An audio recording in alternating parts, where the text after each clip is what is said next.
Welcome to Awesome Video Game Memories, where we talk about awesome memories about video games. I'm Ryan, and the game we're going to talk about today is Pilotwings for the Super Nintendo. So Pilotwings, one of the classic Super Nintendo games. I remember seeing this in Nintendo Power and being like, wow, that's what the Super Nintendo is going to look like, and it can do like Mode 7 effects, like holy crap, man.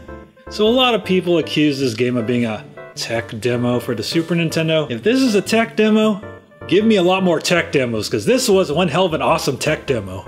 So I remember in the summer of 1993, I rented this game, and I remember when I first flew that plane, I crashed. I completely crashed the plane.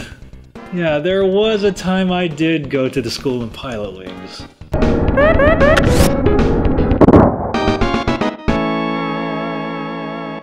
Yeah, you can watch that video in the description. Pilotwings is a very difficult game.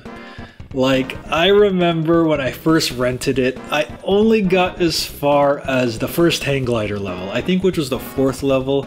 And I remember you have these different instructors, and when you fail, holy shit, they totally like rub it in your face. Ugh.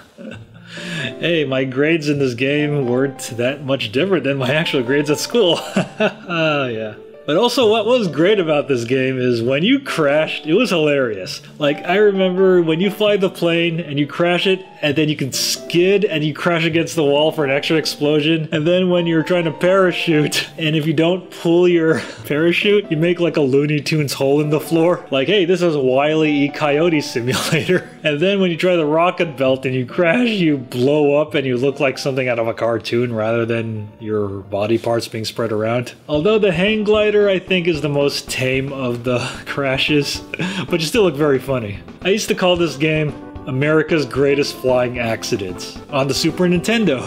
And so if you want to beat this game seriously, you're going to need a lot of patience, because the control is almost kind of like flying a real plane, although I know nothing about flying real planes or rocket belts or anything. But yeah, the game tries to simulate that, but simplifies it though.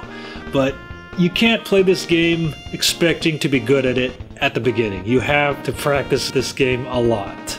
A lot. Trust me. Like, I remember like having a bit of trouble steering the plane and then landing it correctly. And I also remember trying to perfectly get through the rings when you jump off for the parachute, and it's hard. It's really hard. You have to rotate your player. And the rocket belt, you have to switch all the time between 2 distinct viewpoints. And the hang glider, which is what I found the most difficult, like, you have to like find that wind current that will just like make you glide a lot longer so you can land. And then once you beat the first 4 levels, then you have the helicopter scenes. And the helicopter scenes are really difficult. Like, you can fly like top down or have more of an isometric view, then you have to destroy all those cannons.